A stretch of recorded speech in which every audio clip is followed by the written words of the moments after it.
very good to see such a large crowd here for what has become a annual event in Toronto, the launch of the annual Socialist Register. This year, for the first year in a number of years, my co-editor, Colin Lees, is here from London. We just had a very successful launch in London last Saturday.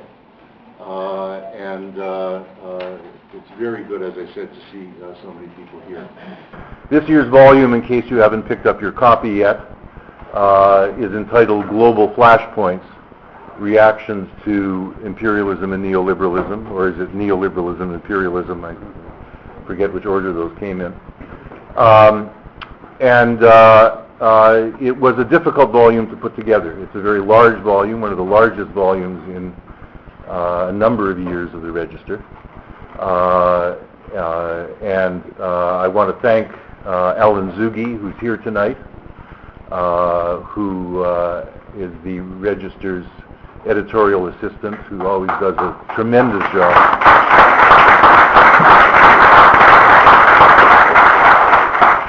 I also want to thank Frederick Peters, who has put together these events annually with great aplomb, and tonight with this magnificent overhead as well.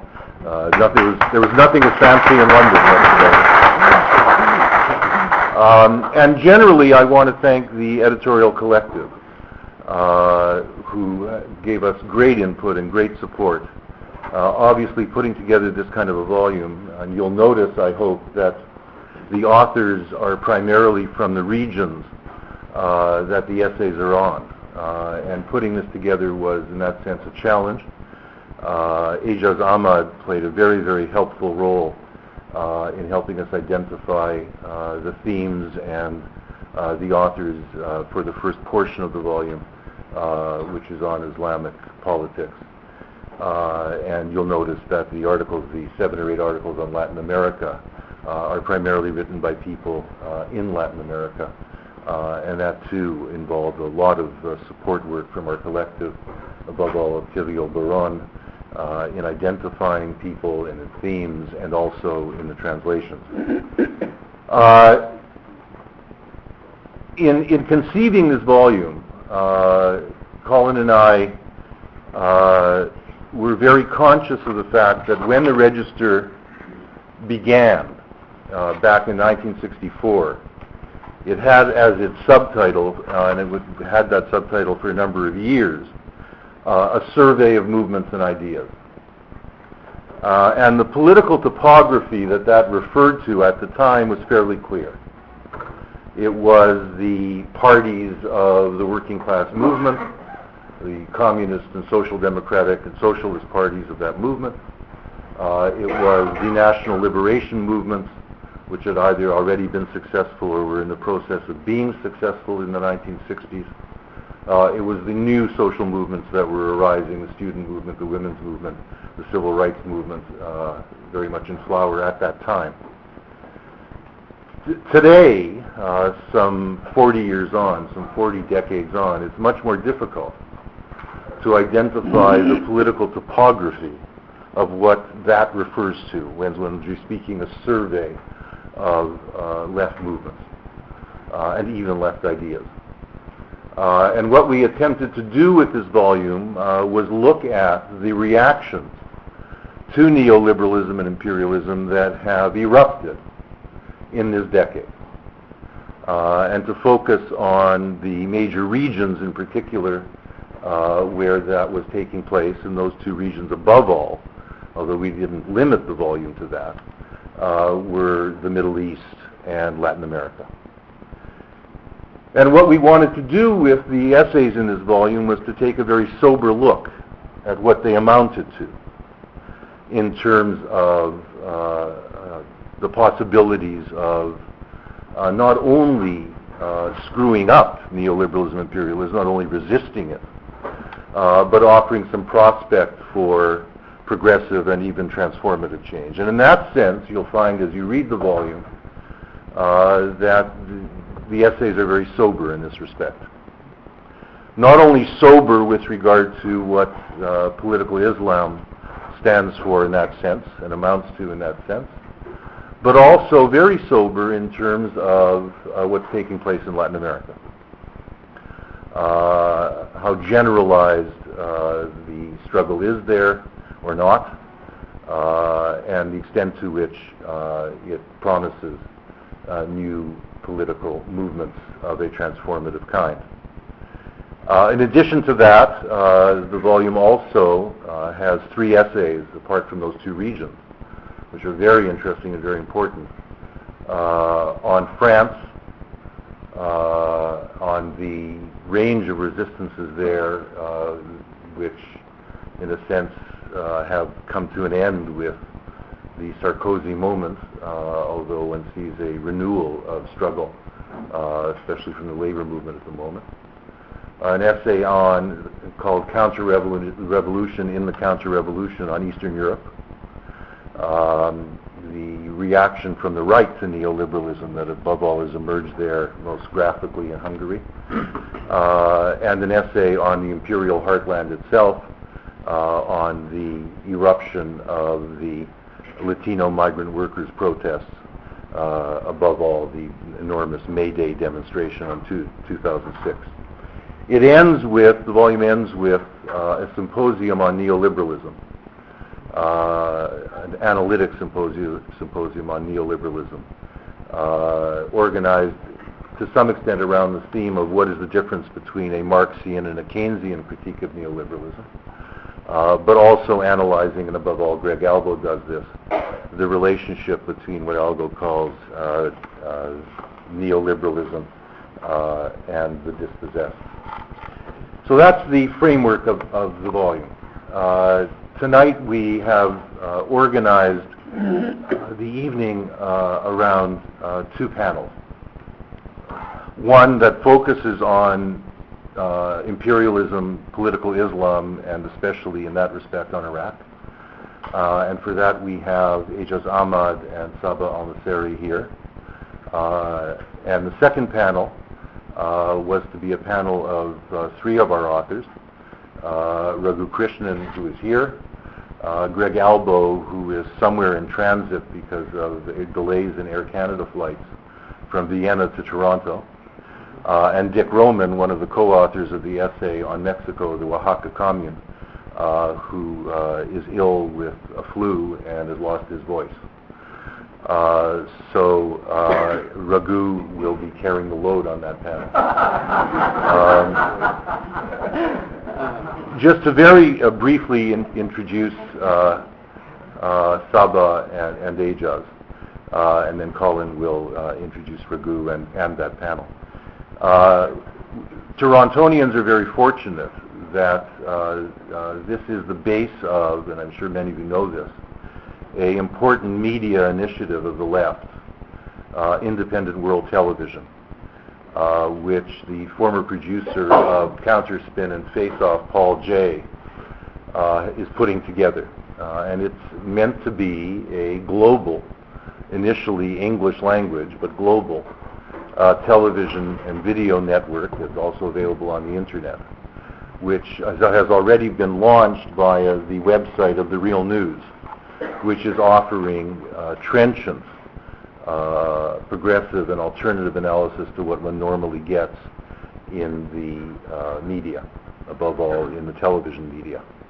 Aijaz has joined that project as the senior news analyst, and in addition to spending some months here, which he's done since September now, and will be here till early December, he will be very active in this project in launching it in India. Aijaz, I imagine, is well known to people who are attending tonight. He has had a number of very important essays in the Register in the last decade, in addition to his lead essay in this year's volume. He is one of the senior editors of the Indian magazine Frontline, which I expect many of you read on the internet. And Sabah Alnasseri has just joined us at York University.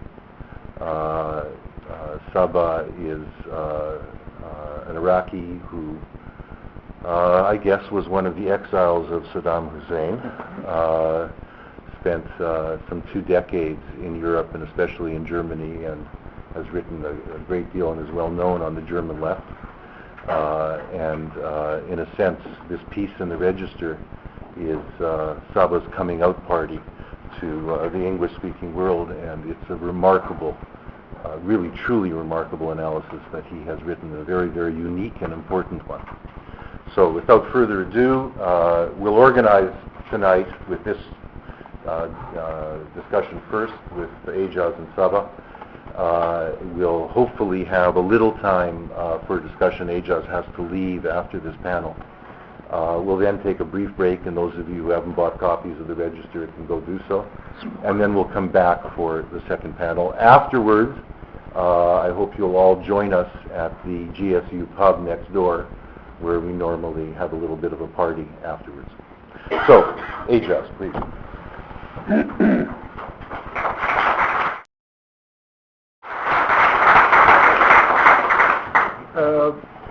Thank you very much, Leo.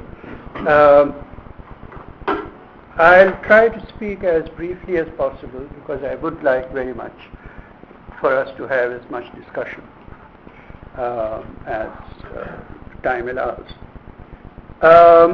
Islamism and imperialism, that is by and large the relationship that one is talking about, or at least my own article is focused on. I would try not to repeat much. In fact, I'll try not to repeat anything of that piece because some of you might be interested in reading it. The first thing I want to say is that the type of Islamic extremism that we are witnessing today is actually part of a much broader drift towards religious extremism across the world.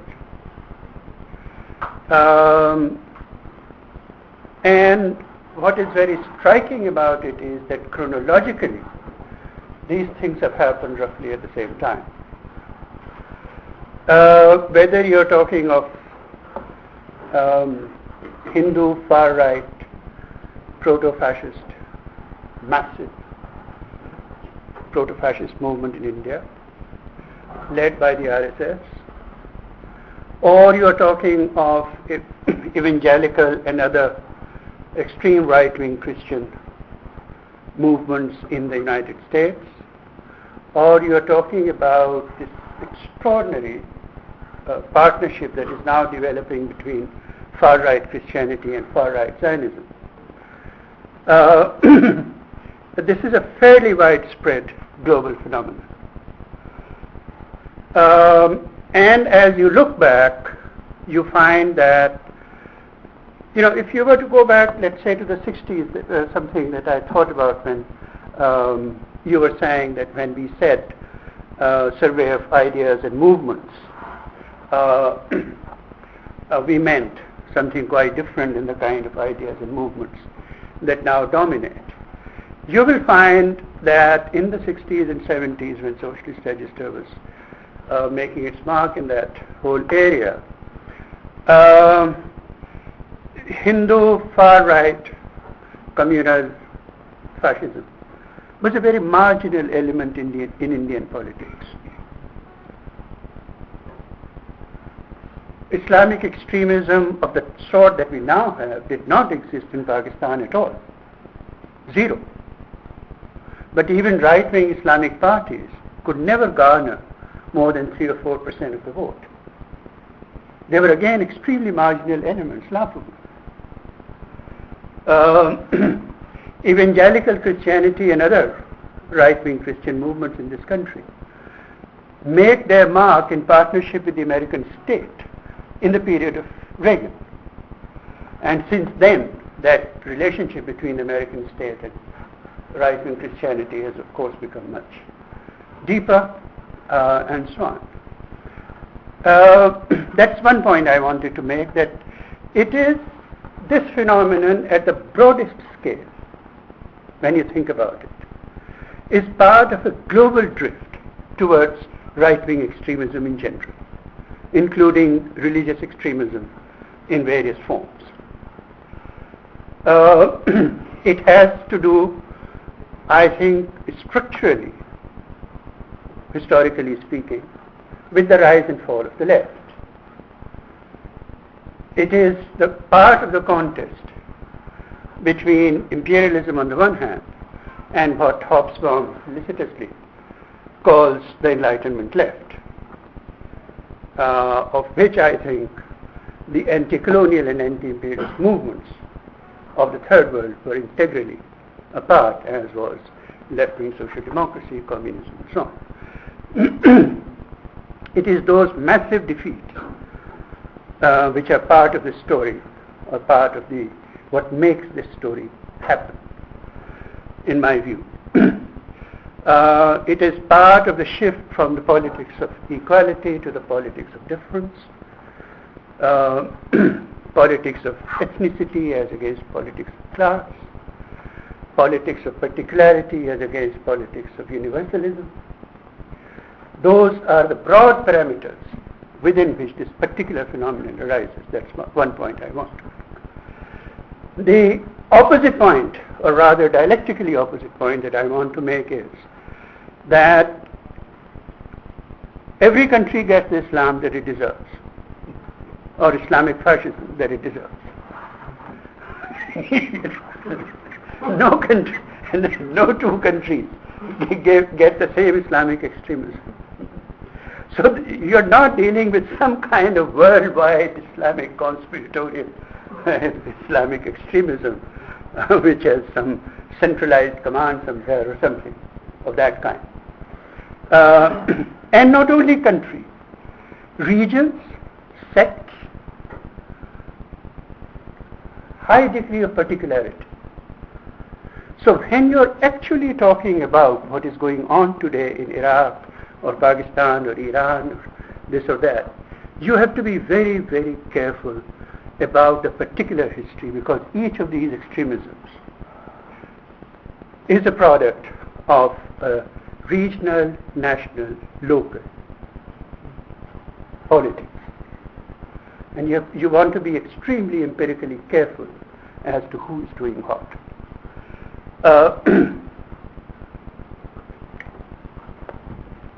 The second point that I want to make is, so far as imperialism is concerned, that in the great majority of cases in the post-war world, imperialism has deliberately patronized, created,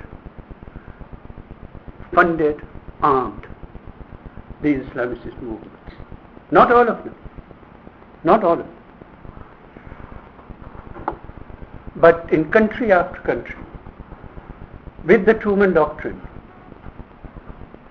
the US established for itself the proposition, or rather acted upon the proposition, that the great bulwark against communism in the Muslim countries was Islamism as a religion. And part of the problem was that, contrary to what might appear to people now, and what Western media is intent upon making you believe, Islamic countries have actually been, Muslim countries have been remarkably hospitable to communist ideas. A number of them at various times. Before the Suharto coup, Indonesia, which is the largest Muslim country, also had the third largest communist party in the world after the Soviet Union and China. At various points, Iraq, Iran, Sudan had large communist parties.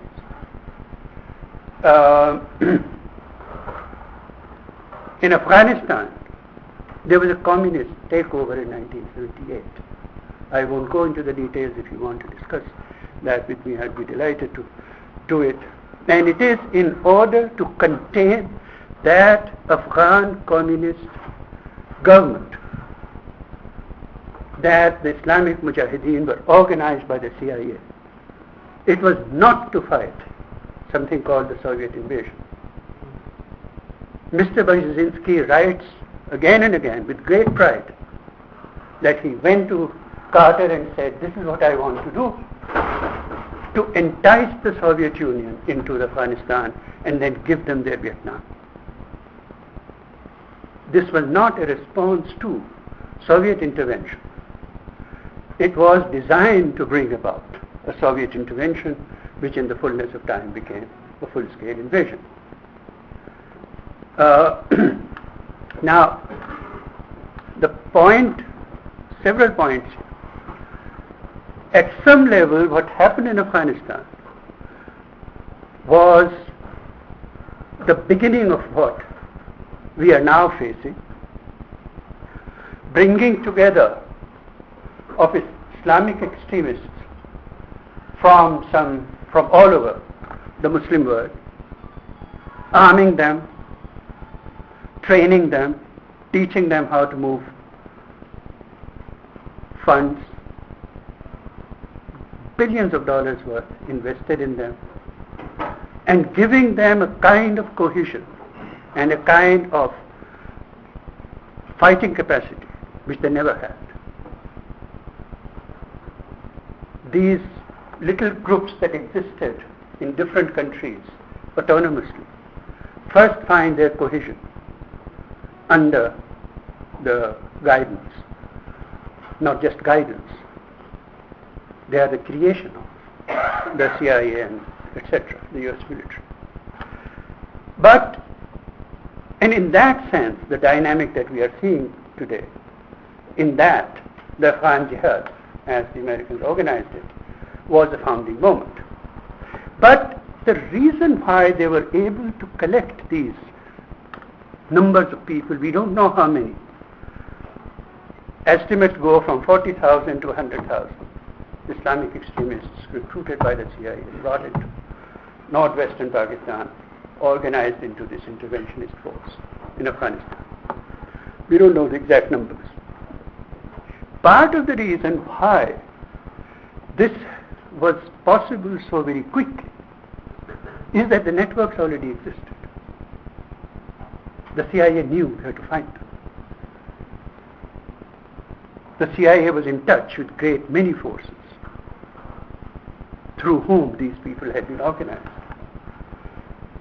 And very central part of it was the Saudi complex, or Saudi-sponsored complex, which by 1969 had taken on a full-fledged organizational form. Anyway, there's far too many details in there. What I meant was that it has been a creation of imperialism.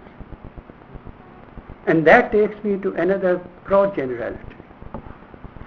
There is a notion in the Western left that colonialism and imperialism brought us modernity. By us, I mean us in Asia and Africa. That it brought us enlightenment, it brought us science, it brought us this, it brought us that. Historically speaking, colonialism and imperialism have a rich history of backing the most retrograde elements in our society. Be they feudal elites, be they monarchical regimes, be they religious elites, which very often converge with feudal elites as in Iraq or Iran or some countries like that. The actual social forces upon which colonial and imperial rule in Asia and Africa was based, those social forces were among the most retrograde forces in society. In any number of our countries, I can certainly speak of India, where I come from, Pakistan, etc., which have shared history, some parts of the Middle East. Modern political rights were gained by fighting against colonialism. Representative government, for example, in India, was achieved by the anti-colonial movement against the British over a period of some 8 years of bitter struggle. Democracy, constitutional rule, simple things like that were not gifts of colonialism. They were obtained in our struggle against it. So this idea that colonialism and imperialism have somehow been progressive forces in our society has to be looked at again. And as imperialism enters 70s, 80s onwards into this its own kind of imperialist extremism. You know, we talk about Islamic extremism. There's a kind of imperialist extremism of the last 15 or 20 years. As it enters into that period, its alliance with the most retrograde elements in our society deepens.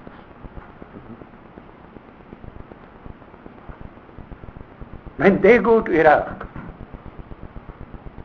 they introduce into Iraq, I don't want to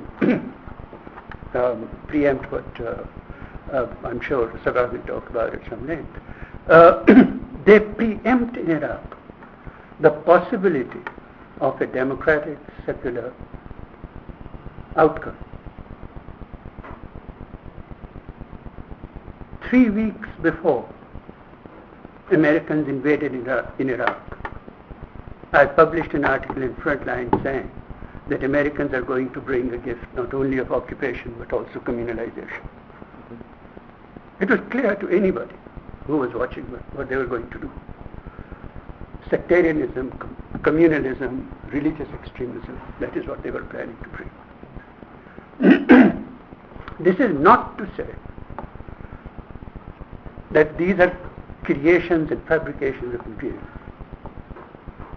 There are genuine elements in our society in struggle, from the most retrograde to the most progressive. Very many of these elements are strong in our society, sometimes more strong than others, and so on. What imperialism does is that it shifts the balance in the favor of these forces.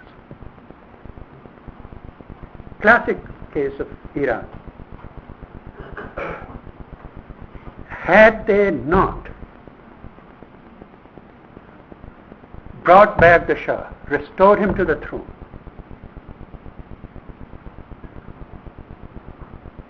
against the left of center secular forces which had come to dominate Irani politics, had they not then given to the Shah one of the world's most fearsome repressive forces of the Sabah, which methodically killed the liberal, enlightened, communist, the whole range of forces, there would not have been an Islamic revolution in Iran. Again, in the case of Iran, I am not suggesting that they set out in 1953 to bring Khomeini to power in 1978. That is not what I am saying. What I am saying is that even in the case, in Iraq, they set out to bring these people to power. In the case of Iran, where the idea was not to bring these people to power, but by restoring the monarchy and giving to the monarchy the means to do what they did,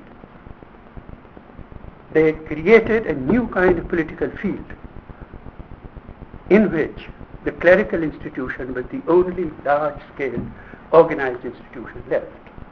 And the balance of forces between the left and the religious right shifted radically. So, imperialism intervenes in our class struggles, in our social struggles, in our ideological struggles, on the side of the right, methodically. That is part of what we are witnessing today. I want to stop there. There's a lot more one could say, but it's simply a question of Wonderful. Thank you very much.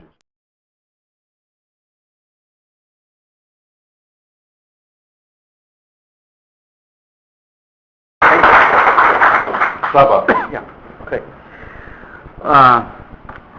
I'm really pleased to be here. This is my first time in Toronto in this contest. I used to live in Frankfurt. Like the last 17 years of my life I spent in Frankfurt, and I was engaged in different kind of groups and activities and so on. So I'm new here. I am really still searching for different kind of groups and networks and practices which I would love to be engaged in. So what do we have? What is the current narrative about Iraq? First of all, we have so-called sectarian war. Second, we have a civil war. Third, we have a democratic government in Iraq. Fourth, we have so-called Islamic fundamentalists like Bin Laden, al-Zarqawi, all kind of Islamists, and international terrorism in Iraq. Fifth, we have a very humanitarian project of the United States and Great Britain in Iraq. They are doing the Iraqis a big favor. They are building states, building a nation, institution, and distributing pizzas and steaks and French fries. So I think this is the dominant presentation of the conflict in Iraq. Now, if we look at the whole situation from the Iraq perspective, it is completely different. My argument, hence, to say you cannot understand the conflict in Iraq in sectarian or civil war notions. Second, from the Iraqi perspective, we are dealing here with a class project. It is the project of the rebuilding and cementing of the old social classes in Iraq, who used to govern and rule until 1958, before the revolution. Third, we have a correlation of interest between the Bush administration and the ruling and the governing classes in Iraq. I'm not saying an identity of interest, but a correlation of interest. That means both of them, they have their own agendas. And the Iraqi government, for instance, is not merely a puppet of the Bush administration. They force their own class project in Iraq. But they rely heavily on the U.S. British occupation in Iraq to rebuild, as I said, and cement their position within the state apparatus and outside the state apparatus in Iraq. So we have a cultural presentation of the conflict of Iraq, but not a political one. I was shocked for the last 4 years. There's not even one single political analysis of the situation in Iraq. You have categories like Shiite, Sunni, Kurd, Arab, and so on. As if all of these are, political categories.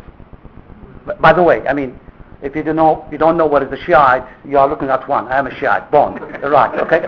So being a Shiite says nothing about, what your political position is. You could be a Marxist, but also a Patient, a Baptist, and so on. So there was not even a single political analysis.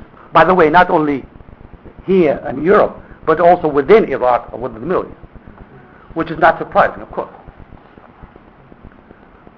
So when I was thinking about the whole situation in Iraq, I was not only surprised by the presentation of the conflict here in Europe, but also I faced a problem 1 week before the war.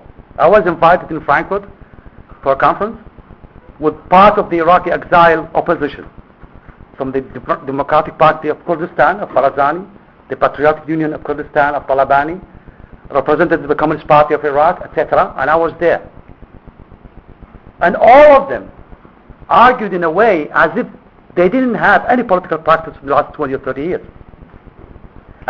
Either they were assuming to be naive or they were naive. They were arguing basically that the United States will get rid of Saddam Hussein and then we'll take over. We will build democracy and so on. So it was not only the liberal, like somebody like Kanan Makia. I don't know if you know Kanan Makia. He used to be a Trotskyist, but now he's liberal, or new liberal, I would say. This guy, he was really thinking about making a democratic institution in Iraq, rebuilding democracy according to the old monarchic model in Iraq. And I was thinking, those guys, they have 30 years of political experience.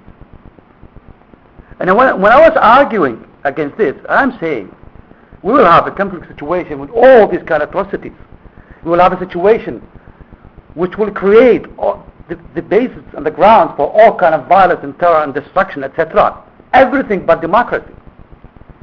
You know, I was accused two things because they didn't know at this conference, either being a Baptist, and I was struggling against Saddam Hussein 25 years of my life, or the second thing, being a Sunni, and I'm Shia, born Iraq. So this is the dominant narrative also in Iraq now. If you are against the government, if you are against the occupation, so either you are Baptist, you are Sunni, or you are Islamic fundamentalist. Besides that, there's no possibility of being against the government as a democratic subject. I mean, they are telling me we're bringing you democracy, so I was thinking in a democratic sense, right? And I thought people, you know, in democratic societies, they have the right to oppose the government, you know, not to vote, etc. But I realized in Iraq it's something else. If you are against it, then you're terrorist. Basically, you're terrorist. So the thing is, what I'm saying is that the narrative of the sectarian and civil war is nothing but a tactic to legitimize the occupation, to present the occupation as an anti-terror forces of civilized mission, and at the same time to legitimize the governing class in Iraq by saying we were the victims of Saddam Hussein, being Shiite or Kurds, hence we have claim to power as being victims. So all of those who are against us, so either Sunnis, Baptists, or whatever, or terrorists. So there's a kind of instrumental logic here behind the narrative of sectarian and civil war.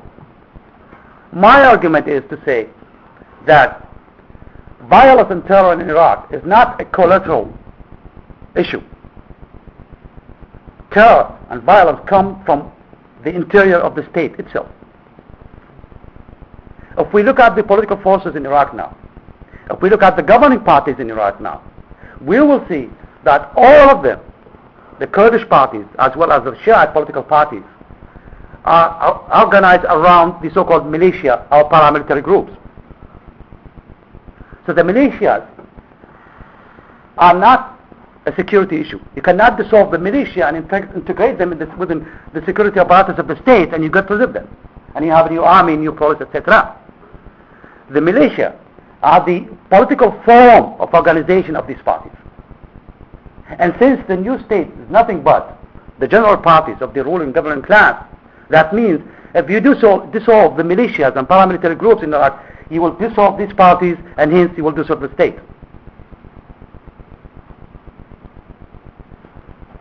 It is not a civil terror from private groups, etc. It is a state affair. It is a state issue. And why? Because the problem is the governing groups and allies and so on in Iraq, they spend the last at least 3 decades outside Iraq. So they don't have any credibility within the Iraqi society. They don't have any social basis within the Iraqi society. See, the only way to create a new social basis for this new state and for this new project of accumulation is through violence. There's a logic behind bombardment of the city and killing people. I call it's a form of governance. It's a form of political order. Terror is not a collateral issue. It is a form of political order. Because the logic behind that, if you remember the Vietnam War, and a very prominent figure at that time, I believe you know him, Samuel Huntington. Samuel Huntington at that time was arguing, if you want to shift the political forces in Vietnam, you have to bomb all the countryside where the peasantry live, because those represent the social basis of the resistance in Vietnam. So you have, you can achieve 2 issues at the same time. You will displace all these peasantries from the countryside to the cities, so they will lose their social basis, and on the other hand, you will control them. You will bring them into the control of the U.S. Army. This is exactly what they were doing in Iraq. By displacing 100,000 of people of different cities in Iraq and bombing all the cities and so on, they tried to get rid of the resistance on the one hand, on the other hand, to force the people to go to zones where they can control. Even the funny thing, if you watch TV and there's a so-called suicide bomb, in one of the streets of Baghdad, and people were killed. So after 2 minutes, they will tell you there was a Sunni attack on a Shiite people. I mean, they didn't check the identity of those people who were killed. But a priori, they are Shiites, and the other Sunni. So what I'm arguing, the notion of Shiite and Sunni is, it has a function here within this discourse. The problem is, there's a conflict over political power within the Shiite political forces, within the state apparatuses, especially within the parliament and outside. A conflict of a hegemony. Who would represent the so-called nominally majority of the Shiite people in Iraq? There's a conflict between the governing forces within the parliament, like Al-Hakim, Al-Maliki, and their militias, and outside, Al-Sadr and his militia. Thousands of people were killed within this conflict. For the simple reason, what Al-Hakim and Al-Badr and all the Shiite political parties who came in 2003 on this Trojan imperial horse, they realized nominally the south of Iraq is Shiite, but in a political sense, it doesn't represent any majority.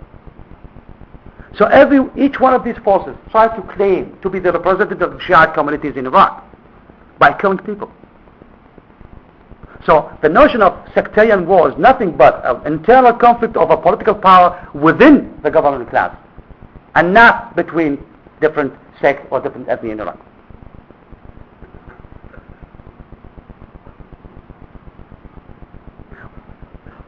I mean, presenting the argument in this way, of course, it has a strategic background. Because if you present the situation in Iraq in ethnic or cultural or religious category, you know, the only consequence you will say, okay, you shouldn't end the occupation, because then you will have a chaos, etc. But if you put it in the other way, you open up perspective for resistance for different political projects in Iraq. I mean, of course, if you strike something else as if you commit a suicide bombing, because if you do suicide bombing, you're sure everybody will see you in Washington, London, and Toronto, all over the place. But if you struggle on a different level against the occupation, nobody will take notice of your existence. We have an enormous development in Iraq since 2003. And development in many aspects is very promising, because you have a new form of organization, of representation, of articulation of interest on different levels, on the class and gender level. And few of you probably knows about this development in Iraq. The problem they are facing now, this imperial project in Iraq, with the correlation of the interests, created new kind of institutions that represent, if you would like, a regression in the history of Iraq. You know, even Saddam Hussein, until 2003, we had a constitution in Iraq since 1972. It was a compromise between the communists and the left parties at that time. It was a very progressive constitution on the class and gender level. Even Saddam Hussein, until 2003, he didn't dare to dismantle all these social rights within the constitution. What do we have now? The first thing they did, they dismantled all the social rights. There are no social rights. They institutionalized for the first time in the modern history of Iraq the religious institution as part of the constitution and of the constitutional court in Iraq. So that you will have, this is the contradiction within the constitution. You have a kind of Islamic democracy. Islam as a source of law. But people in Baghdad and Basra and all over the place think, what kind of Islam? What do they mean by Islam? Because different Sunni understand different things under Islam, and Shiite too, and you have so many different groups. So who will be the representative of Islam on this constitutional level? The second thing, they fractioned the whole political system in a way that the position of the legislative is very weak. On the other hand, they should strengthen the executive, but only to a point where they can control it. Now we have a big debate in Iraq about the so-called extension or renewing the so-called multinational forces in Iraq. The occupation forces in Iraq.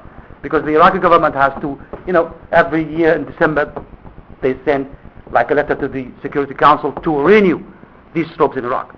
For the first time since 4 years, we have now a majority within the Iraqi parliament against the renewing of the occupation troops in Iraq. So I am sure, this is one of the problematics of this American constitution in Iraq, we will have an escalation of the conflict within December and January. Why? Because though for the first time you have a majority within the parliament against the extension or the renewing of the occupation troops, the government can veto this law. And the problem they have in the parliament, you need 2/3 majority to override the veto of the government, which you will never get because they fraction the parliament according to ethnic and religious groups. So that means either way, if the Maliki government will extend one year war, we will have an escalation of the conflict. If it wouldn't dare to extend, because it would commit probably a political suicide, you will have escalation of the conflict from the side of the American troops in Iraq. So the conflict will escalate the next month. But once again, it's not between Shiite and Sunni, it's not between Arab and Kurds, it's not between, Bin Ladenists and Zarqawis and Islamists and all the kind. It is an occupation situation, a Sunni or new colonial situation, and it is a class project. And the whole form of violence and terror is because of this situation. And I believe if you end the occupation, this is the moment where you can say you can pacify the situation in Iraq. That doesn't mean you will have peace the other day. You will have problems, you will have conflict. But I think the Iraqi people can handle these issues.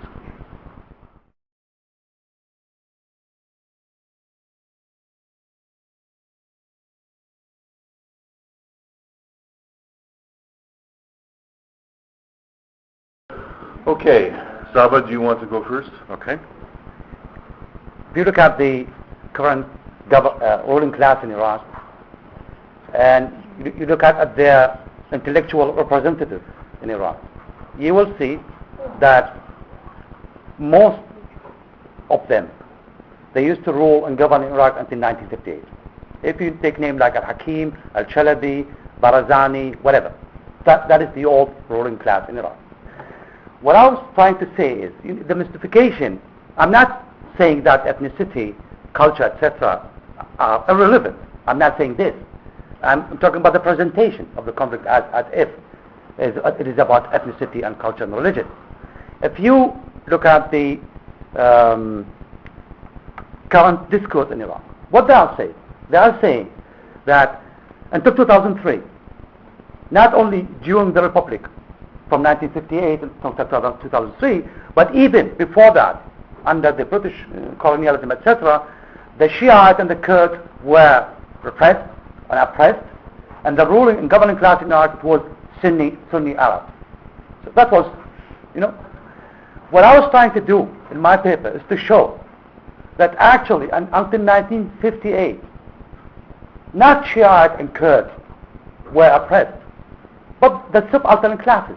The first the peasantry, and then later on the wage labor. And they included Shiite, Sunni, Jews, Muslim, Christian, all over, women and men.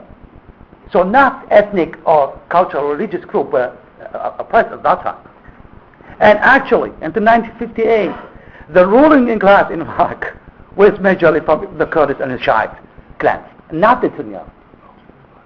And by the way, later on, even within the state apparatus, the same figure of the ruling class were the same political figure within the state.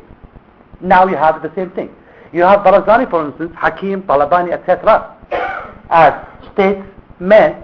At the same time, they are prominent figures within the ruling class. So we are witnessing now, as I said, Marx said, history repeats itself twice, one tragic and the other one. But I think this time it's tragic. The old one was a farce, So what we are witnessing rebuilding of the position of these all social classes in Iraq, by all means. I'm not saying that the Kurds wouldn't, understand themselves as a Kurd, or probably Arabs and Arabs, and so on. But this is not the issue. There is no conflict between Kurds and Arab in Iraq. There is no conflict between Shiite and Sunni in Iraq. This is my point. I'm not saying that these categories are irrelevant for the analysis. I'm saying that we are dealing with different kind of conflict in this situation. This is my point. And about class consciousness, I mean, I have, it's more Hegelian term. It's more phenomenological, if you would like. It's very problematic. Of course. I mean, as I said, if you are in Baghdad now, I think we know more about Iraq than people who lived in Baghdad.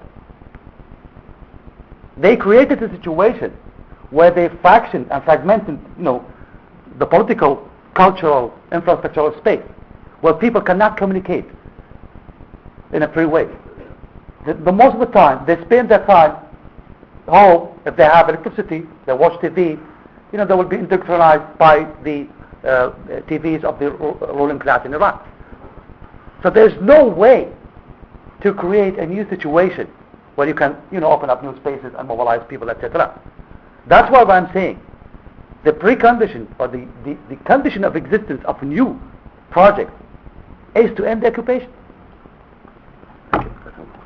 Aijaz, last word to you, and then we'll move to the next panel. Sir, if you go back to the issues of frontline from the weeks and months of that war in Lebanon, you will read very extensive article by myself.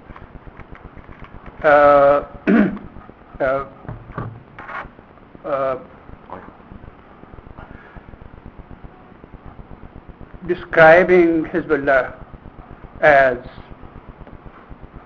with great praise for its struggle against Zionism, against imperialism and so on, differentiating it from Amal and so forth, praising it for various sorts of things that it has done even inside Lebanese politics, praising it for as a religious group which has a militia for fighting Israel but has never used violence against other religious groups and so on and so forth. When I held conferences in Delhi on West Asia, I invited a number of Hezbollah friends to it. I have friends in Hezbollah and so on. There's no question about all of that. Nevertheless, as someone who has been in and out of Lebanon since the 60s, it has been a part of my pain to see that the Shia,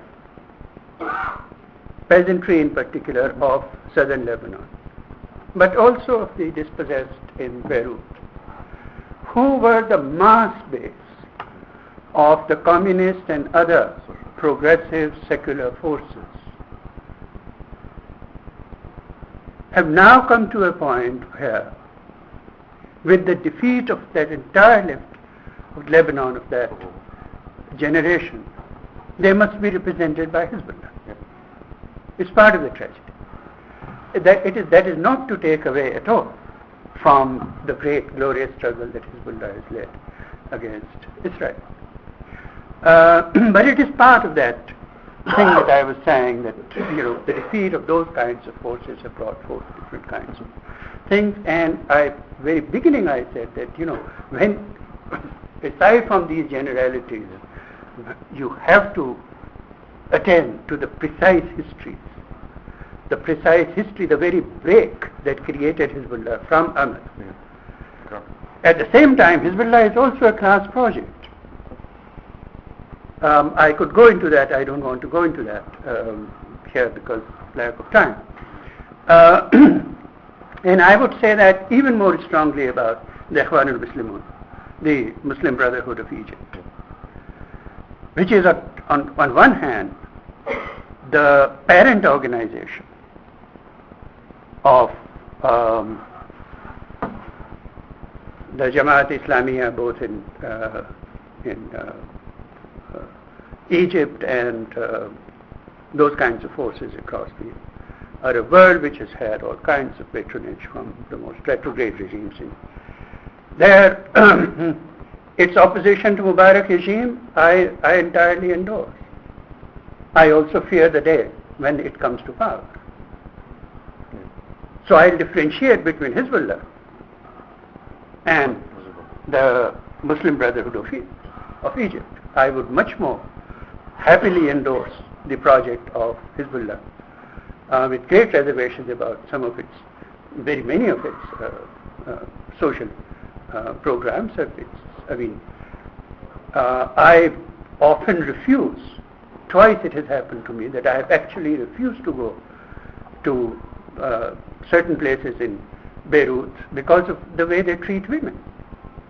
Their gender politics is so lamentable. I cannot simply say national liberation. The nation, without which women, what sort of nation is it? But the general thing I would say about these things is that even when they are most progressive, groups of this kind, we have to retain the memory of what it is that they have displaced. And I would say roughly the same thing about Hamas. Between the Fatah and Hamas, I would take Hamas, as Fatah now stands. But there was also a Fatah of the late 60s, early 70s that some of us tried to take away from these Arafats and so on. So, those are very complex and precise histories. I'm against all imperialist interventions, including the ones that are called humanitarian. So it won't occur to me to support an imperialist invasion to get rid of Taliban or something like that. Taliban are a despicable lot, but not nearly as dangerous to the world as American imperialism. So, anyway, good. Let me just stop. Thank you both very, very much.